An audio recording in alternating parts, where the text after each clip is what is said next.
Glória a Deus. A paz do Senhor para os amados irmãos. Meus queridos, estamos nesse culto de adoração ao nosso Deus, nesse culto de domingo, onde toda honra e toda glória seja dada a nosso Deus, que é digno de toda honra, de toda glória e todo louvor. Estaremos orando neste momento para dar início a esse culto de adoração ao nosso Deus. Pai bondoso e eterno, nós te glorificamos, exaltamos o teu nome, engrandecemos porque tu estás na casa, Senhor. Senhor, estamos aqui com o intuito de te adorar, de te exaltar, Senhor. Ó Deus amado, vá de encontro, Senhor, a este filho, a esta filha, a este jovem, Pai, e toda a família que está no aconchego do lar.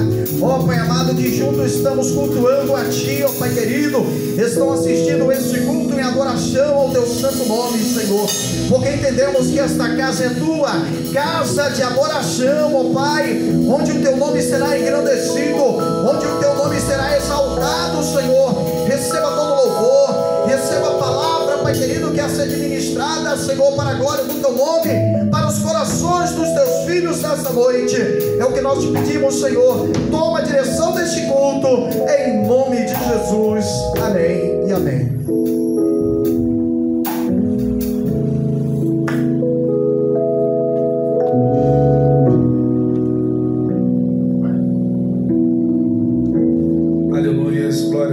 Paz do Senhor à igreja, a todos que nos ouvem, nos assistem agora nesse momento.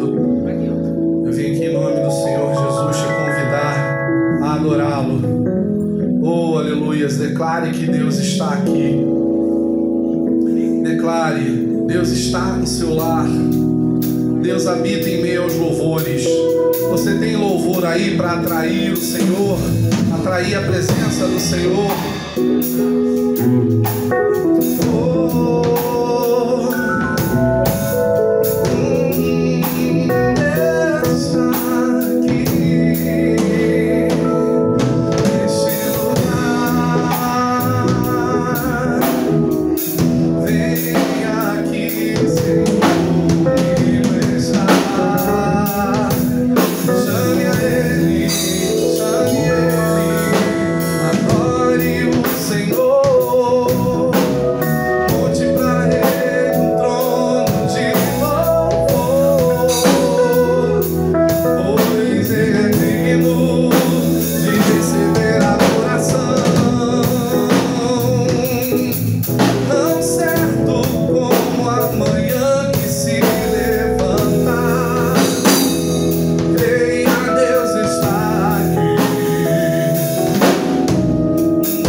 selo nos deixou o Espírito Santo de Deus pra nos amparar, nos instruir, nos socorrer.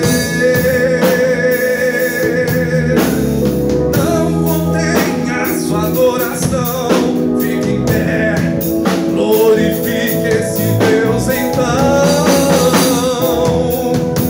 Pois o que ele fez, ele não se envergonhou de morrer naquela cruz.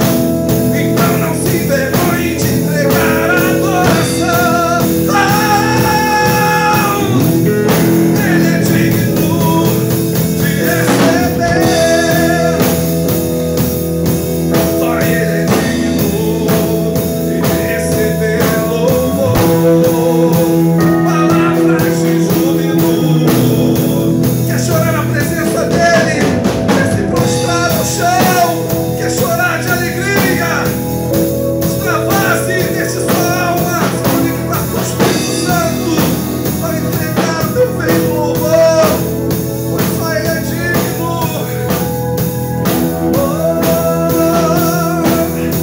No início, vamos declarar que ele é o único digno. Oh, ele é o único digno. Vamos declarar, igreja, ao único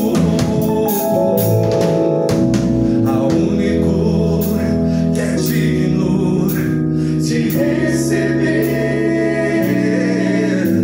a honra e a glória, a força e o poder,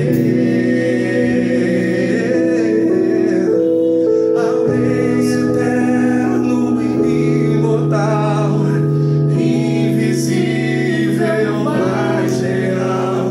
A ele ministramos o louvor ao único que é digno de receber a honra e a glória, a força e o poder, ao Rei eterno e imortal, invisível, mas real. Agora você vai declarar que você coroa ele, coroe ele, coroamos a ti, ó Rei Jesus, coroamos a ti, ó Rei Jesus.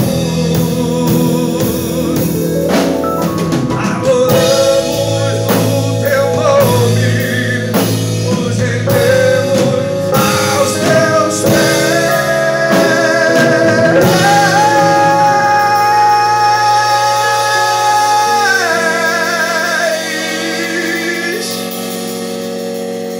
Aleluia! Declare aí, deixa vir da sua alma, Aleluia! deixa vir da sua alma. Reconheça todo esse amor que Deus é e o que nós somos, e mesmo assim, mesmo falhando, ele persiste em nos amar.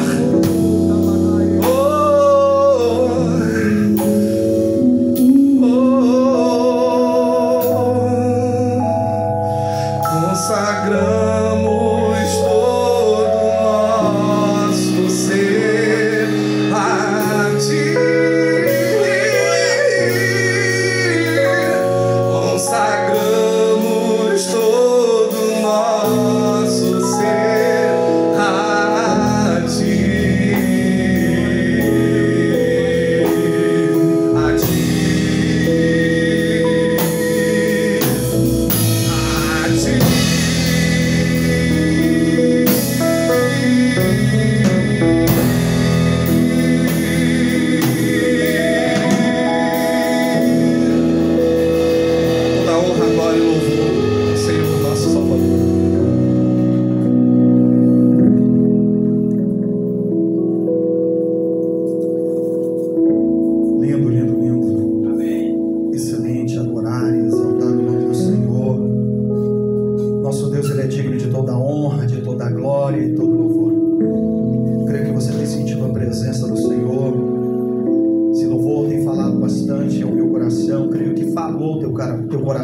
oração, creio que balançou a tua estrutura aí dentro da tua casa nesse momento.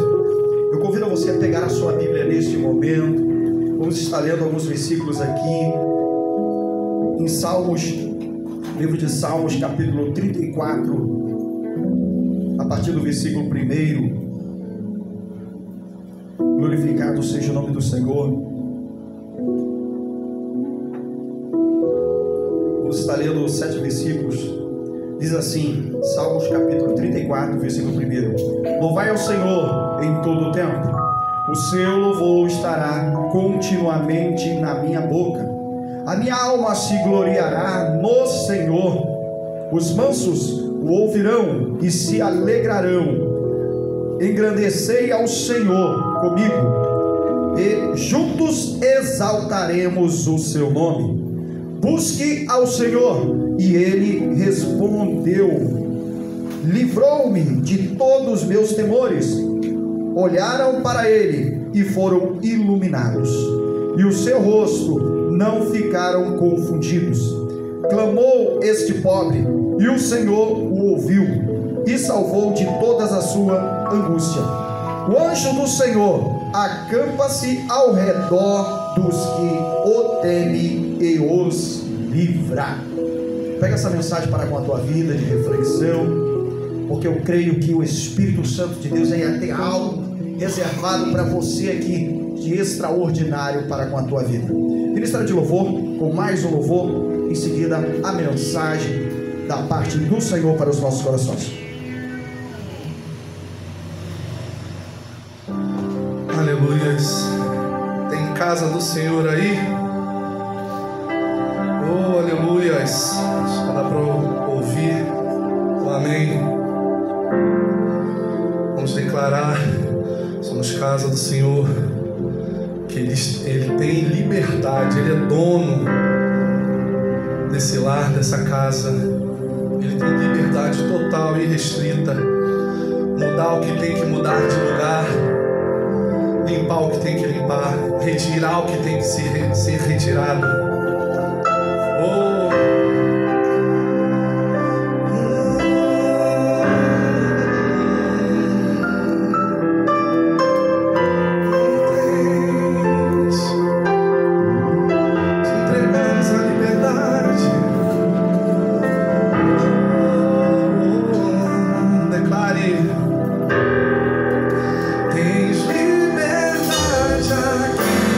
Espírito de Deus.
A paz do Senhor a todos. Estamos na presença do Senhor, num culto, louvando, adorando e exaltando a Ele. É tão bom estar na presença de Deus. É tão bom quando nós podemos adorá-lo, reconhecer a sua bondade, a sua graça, o seu amor, a sua misericórdia para com as nossas vidas. Deus, Ele habita no meio daqueles que o adoram, daqueles que o reverenciam, daqueles que o buscam. Ele se agrada de um perfeito louvor. E é tão bom quando o louvamos, quando reconhecemos a sua grandeza, a sua bondade, a sua misericórdia. Por isso que não podemos deixar de cultuar, de exaltar, de glorificar ao Senhor. Eu quero neste momento convidá-los, se você puder abrir a sua Bíblia, para que você abra na carta aos Hebreus, no capítulo de número 11. Eu lerei apenas o versículo 1, e eu quero falar neste momento sobre fé, o agente motivador. Fé, o agente motivador. Hebreus capítulo 11, apenas o versículo 1 diz assim: ora, a fé é o firme fundamento das coisas que se esperam e a prova das coisas que se não veem. Vou ler mais uma vez. Ora, a fé é o firme fundamento das coisas que se esperam e a prova das coisas que se não veem. O capítulo 11 da carta aos Hebreus, ele é considerado como o capítulo da fé. Esse capítulo que tem 39 versículos, onde vemos a história de vários homens desde o Antigo Testamento, homens e mulheres que foram provados, que demonstraram sua fé, a sua crença, a sua obediência na palavra de Deus. Por causa desta fé, alguns até mesmo perderam suas vidas. Alguns se sacrificaram, abriram mão de sonhos, de projetos pessoais, mas por causa da fé, crendo naquilo que Deus havia dito, crendo na promessa que Deus havia falado a eles, crendo no invisível, resolveram obedecer aquilo que Deus tinha para eles. É por isso que eu quero falar nesta mensagem sobre fé, o agente motivador. A palavra fé, só no Novo Testamento, ela ocorre aproximadamente 244 vezes. A fé, ela é o meio, ou ela é um instrumento pelo qual nós podemos ser salvos. Pois pela graça sois salvos, por meio da fé. Isto não vem de vós, é dom de Deus. Escreveu o apóstolo Paulo na carta aos Efésios, no capítulo 2, falando sobre a fé. É pela fé que nós somos justificados. Em Romanos capítulo 3, versículo 6, Paulo diz que a nossa justificação, ela vem por causa da fé. Sem fé nós não podemos agradar a Deus. A fé, ela não pode ser simplesmente definida como algo subjetivo, como simplesmente um sentimento ou uma determinação otimista. A fé vai além de uma determinação otimista. E é isso que eu quero falar aqui nesta mensagem, para que você desenvolva a sua fé, para que você cresça mais na fé, para que a sua fé se torne inabalável, para que a sua comunhão com Deus não seja algo apenas no nível de sentimento, mas que a sua fé, ela seja viva, crescente, genuína, uma fé firme, embasada nas Escrituras. A fé, ela é uma reação dirigida a um objeto, e ela é definida por aquilo que nós cremos. Nesse sentido, nós podemos dizer que a fé, ela é racional, sim. Por quê? Porque ela passa pela nossa mente, ela passa pela nossa razão, ela vai além daquilo que a nossa razão pode compreender. Mas a fé, ela passa pela razão, porque a fé está ligada ao ato de crer. A fé cristã, ela é a confiança no Deus eterno, no Deus vivo e verdadeiro. A fé, ela é a confiança que Deus tem feito promessas e que Ele cumprirá as suas promessas que foram garantidas por Jesus Cristo. Baseado nestas palavras, eu quero aqui trazer alguns aspectos importantes sobre a fé, para que você compreenda algo a mais sobre a fé. Primeiro, eu quero falar sobre a natureza da fé. Quando eu acredito que uma determinada coisa ela é verdadeira, ela é real, mesmo sem compreendê-la, mas aí eu aceito ela, isso é o ato de crer. O que é crer? Crer é quando eu aceito algo, é quando eu acredito em alguma coisa, mesmo que eu não tenha um domínio completo sobre aquele assunto. Por exemplo, eu acredito que existem outros planetas, eu nunca os vi, não fui ao espaço, mas eu acredito que eles existem. Assim como é possível que uma pessoa nem tenha um conhecimento teológico profundo, talvez alguns tenham até uma limitada compreensão das Escrituras, alguns até não conseguem nem ler muito ou nunca leu a Bíblia toda, mas é possível crer nela toda. Mesmo sem conhecer algo profundamente, é possível acreditar que aquilo é a verdade. Então esse é o ato de crer. Todos os cristãos creem na infalibilidade das Escrituras, mas nem todos a conhecem profundamente. Mas isso é o ato de crer. Quando alguém crê que algo é a verdade, quando nós cremos que alguma coisa de fato é verdadeiro, isso ocorre por causa da fé. A fé é que nos leva a crer ou a acreditar em alguma coisa como sendo a verdade, mesmo quando nós não a compreendemos completamente. Então nós podemos dizer que a natureza da fé, ela pode ser entendida como ato de crer, pois ter fé é crer e crer é ter fé.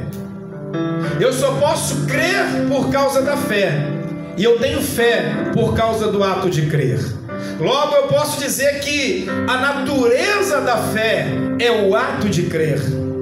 Então a natureza da fé é o ato de crer, porque eu creio naquilo que conheço, que compreendo, mas é possível também eu crer naquilo que vai além da minha compreensão. Há muitas coisas que nós não teremos um exato conhecimento, ou não saberemos até descrever com profundidade, mas é possível crer nessas coisas. Então, a natureza da fé é o ato de crer. Paulo disse em Romanos 10:17, ele diz que de sorte que a fé, ela vem pelo ouvir, e o ouvir pela palavra de Deus. A fé vem pelo ouvir, e o ouvir a palavra. Se a pessoa acreditar na palavra, se ela crer na palavra, será gerado nela a fé. Ora, então a fé e o ato de crer, elas andam juntos. Então a natureza da fé é o ato de crer.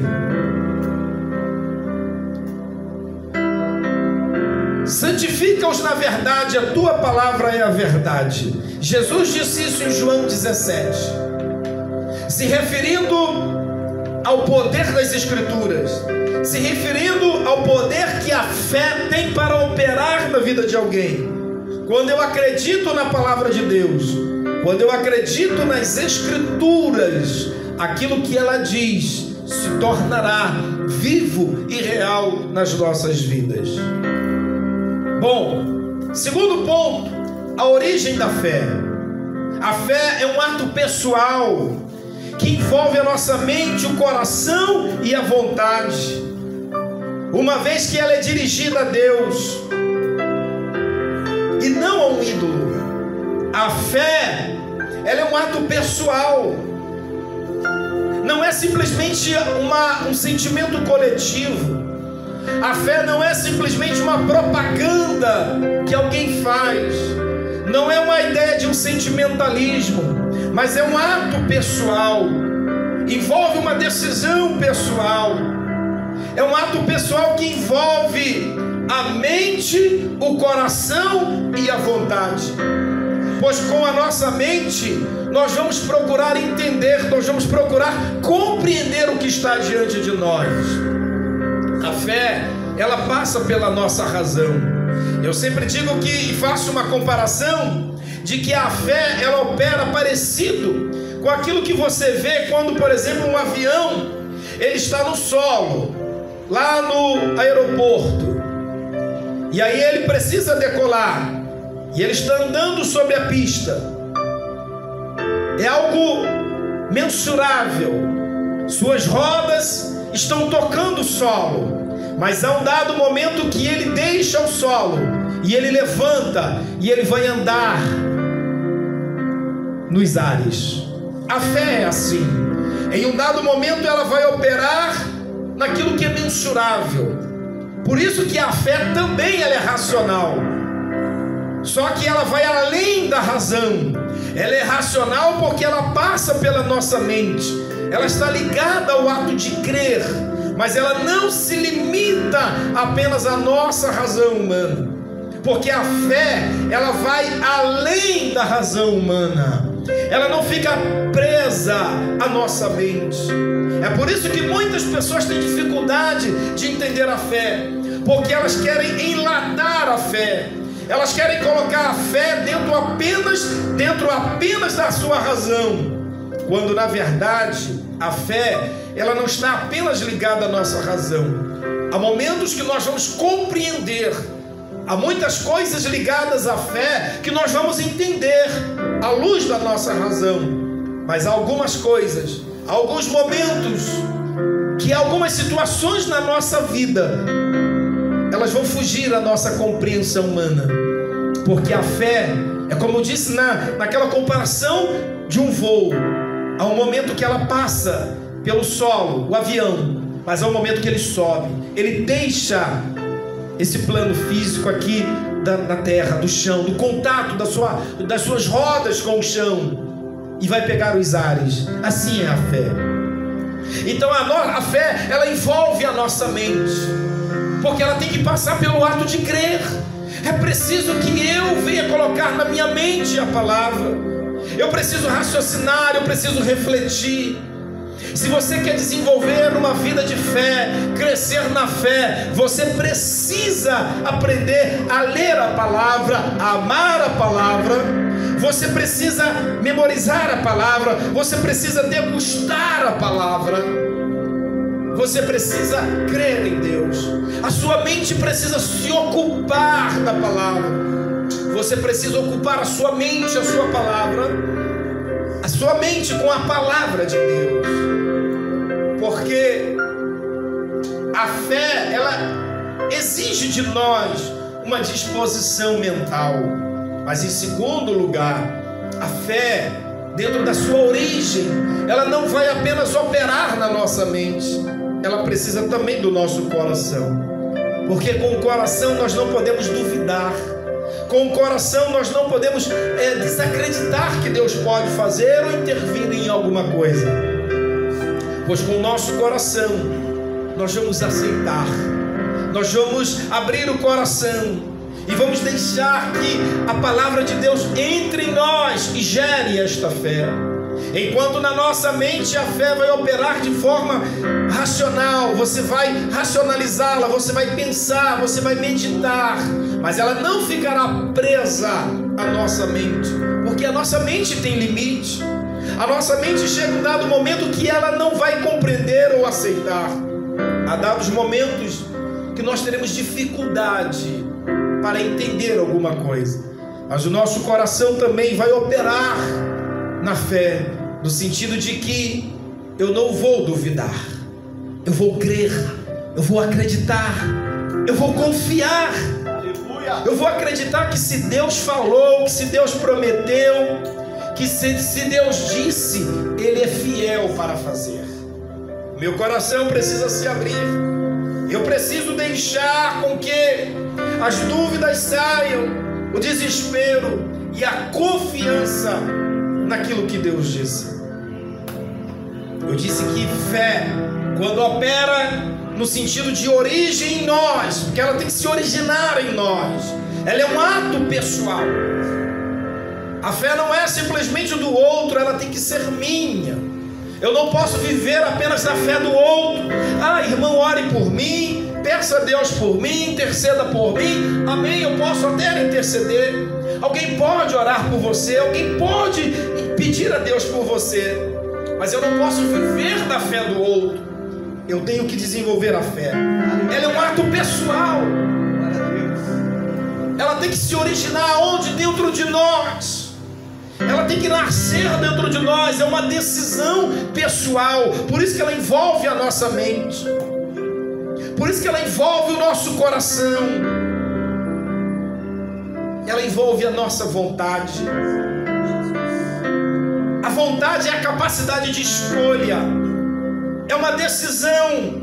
Você deve escolher ter fé ou não ter fé. Muitas pessoas resolvem dizer: eu não acredito, eu não creio.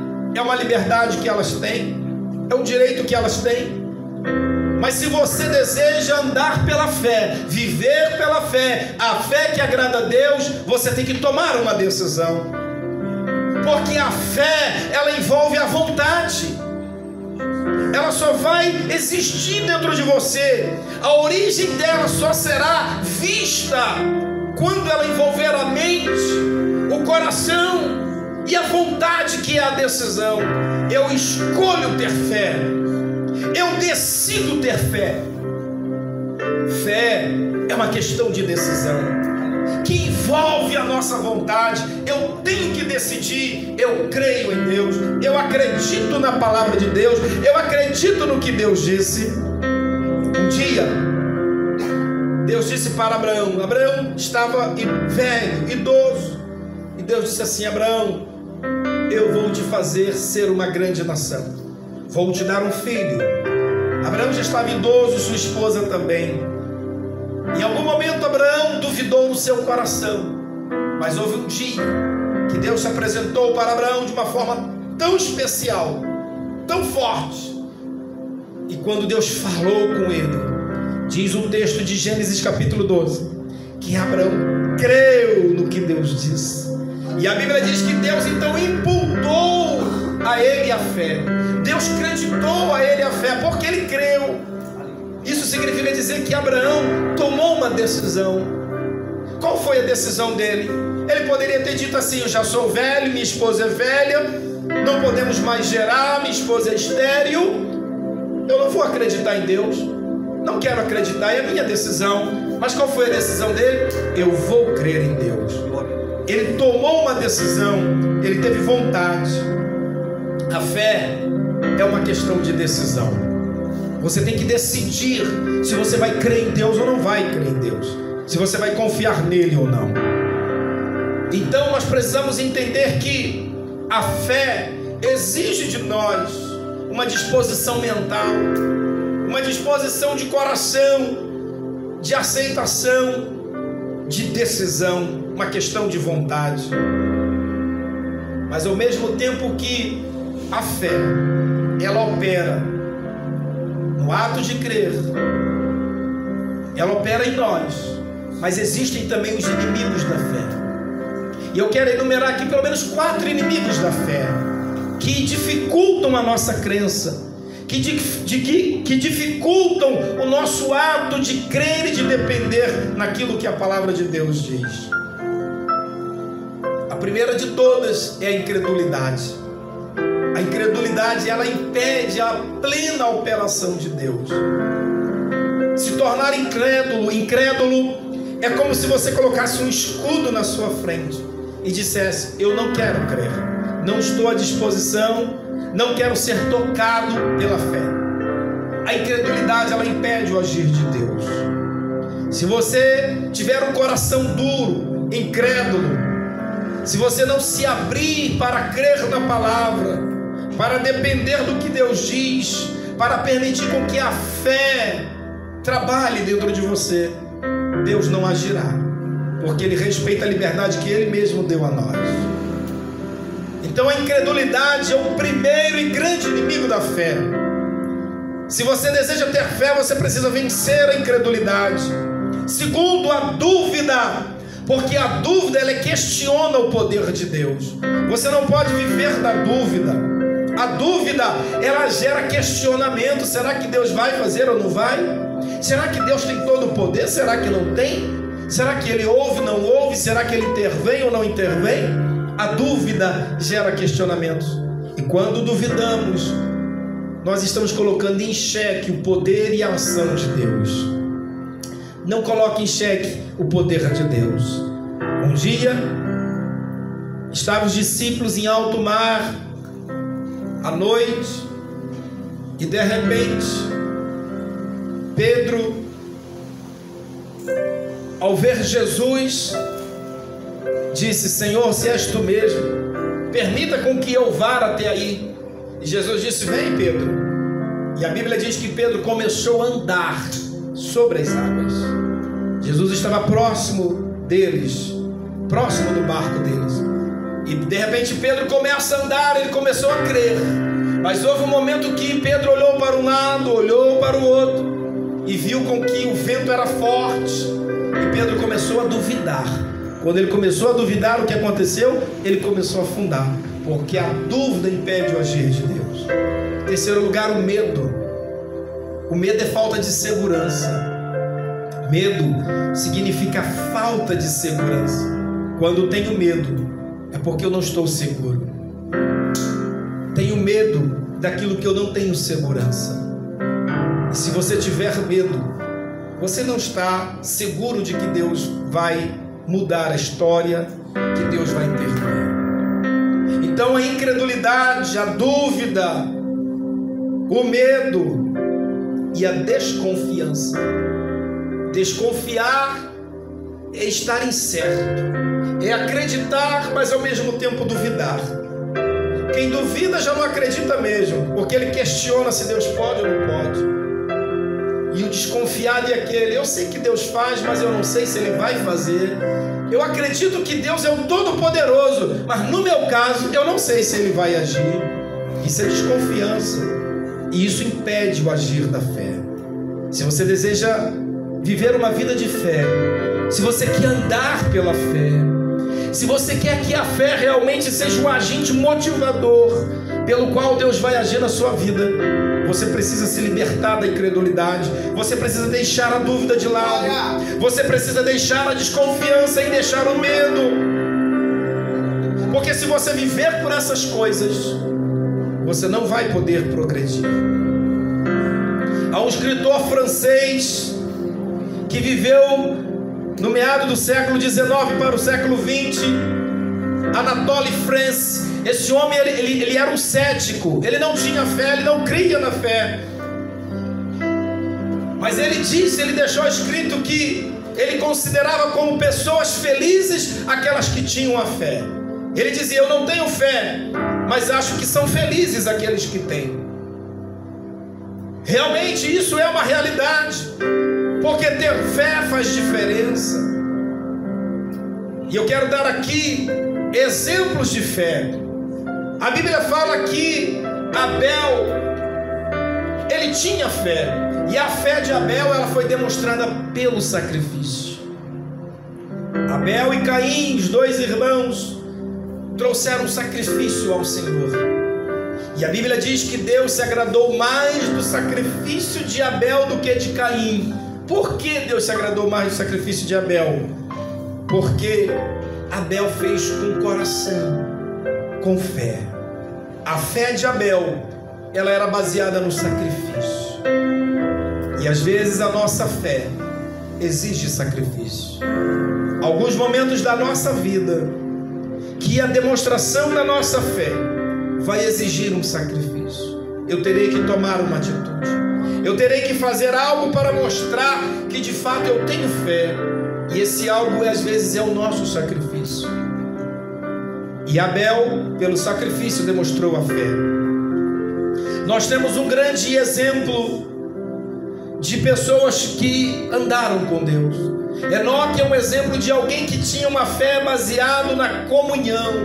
Enoque andou com Deus e por isso Deus o chamou para si. A fé de Enoque era uma fé baseada na sua comunhão, na comunhão que ele tinha com Deus. A gente tem um outro exemplo que é o exemplo de Noé. Noé, ele dava testemunho, ele obedeceu a Deus e ele demonstrou fé através do testemunho. Abel demonstrou a sua fé através do sacrifício. Enoque demonstrou a fé através da comunhão e Noé demonstrou a sua fé através do testemunho. A fé ela não pode ser vista como um determinismo, como um amuleto simplesmente para as nossas vidas. Não, a fé não é um amuleto, a fé não é um determinismo, mas ela é um instrumento pelo qual Deus vai agir e operar em nós.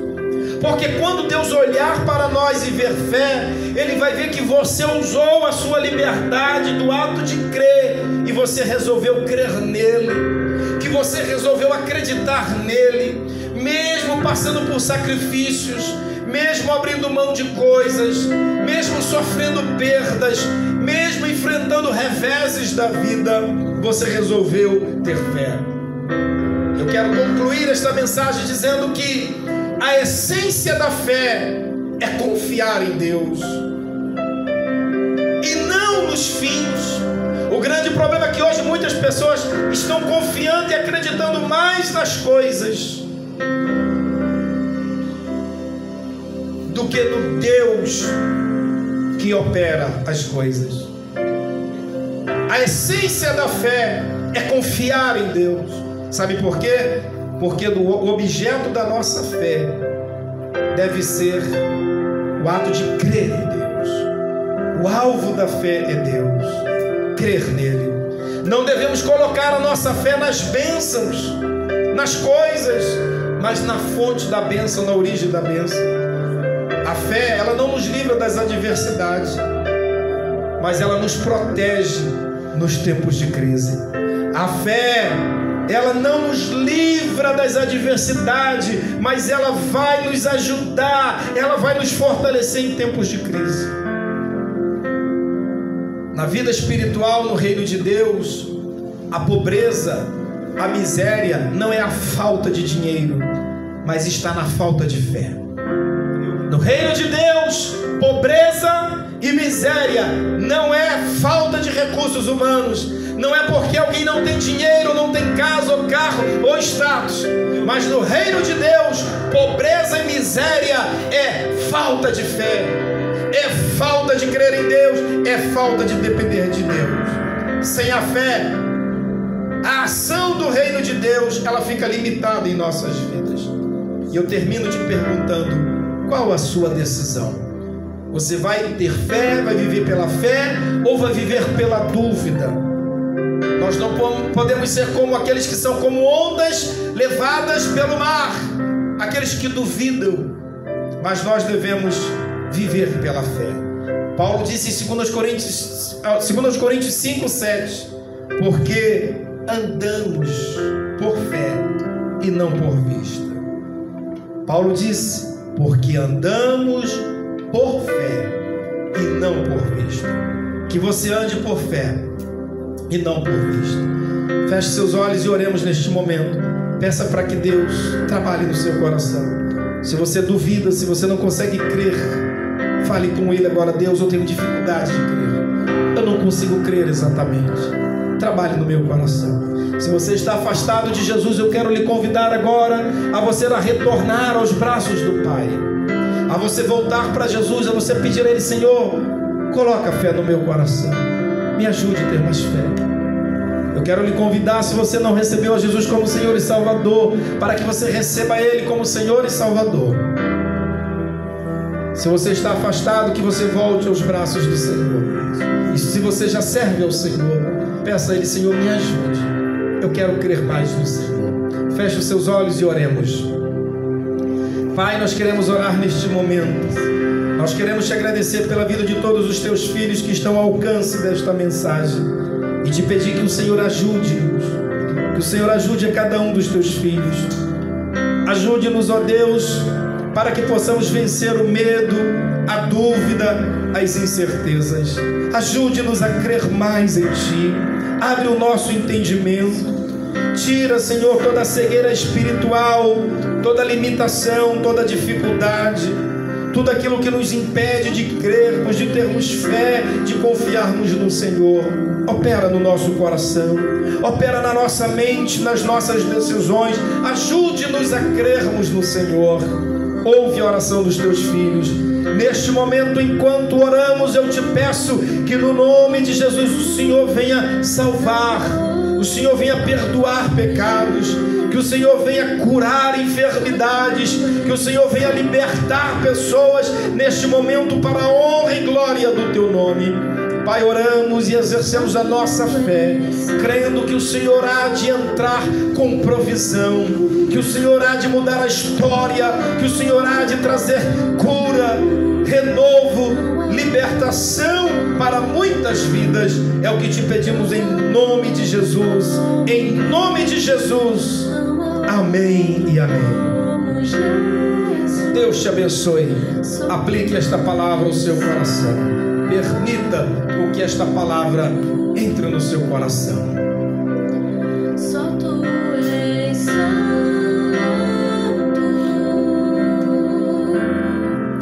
não há outro como tu, não há outro como tu, não há outro como tu, não há outro como Jesus. Só tu és santo,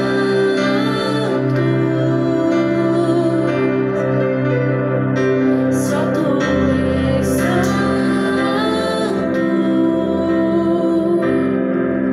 não há outro como tu, não há outro como tu, não há outro como tu, não há outro como Jesus.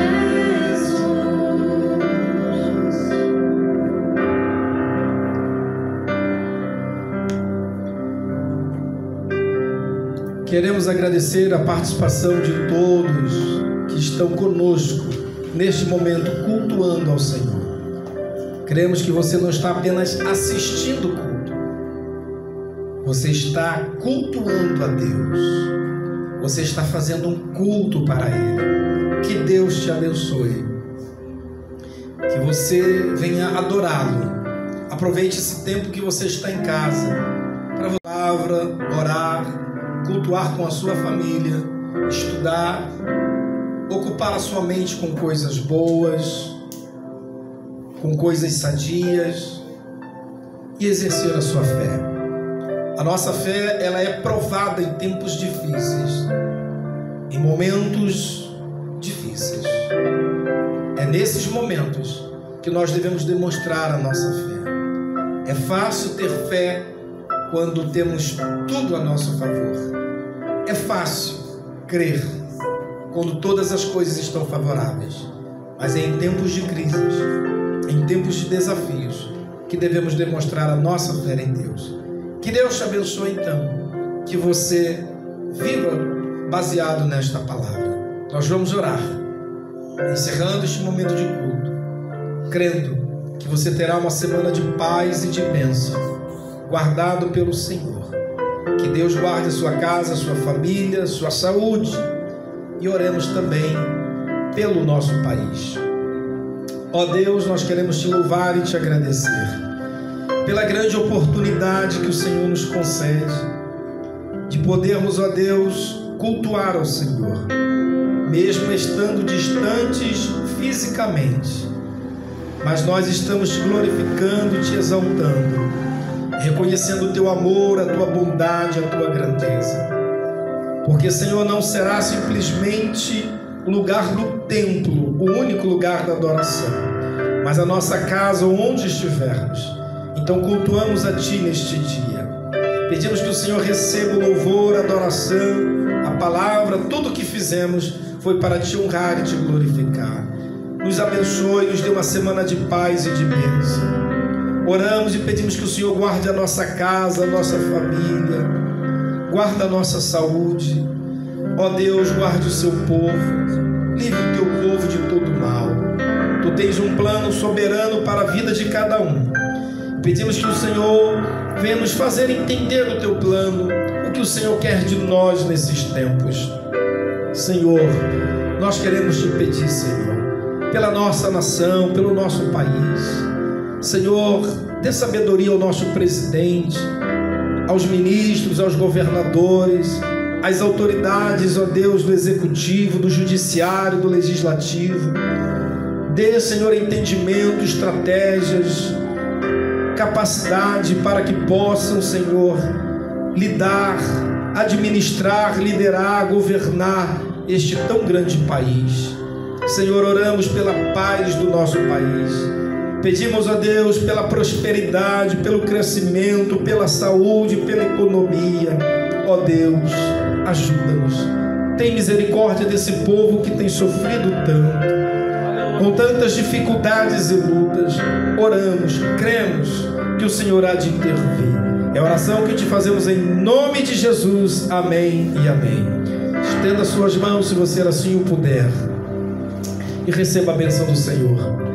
Que o amor de Deus, o nosso Pai, que a graça de Jesus, o nosso Salvador, e que a comunhão e presença do Espírito Santo repouse em cada coração, desde agora e sempre. E todos digam amém.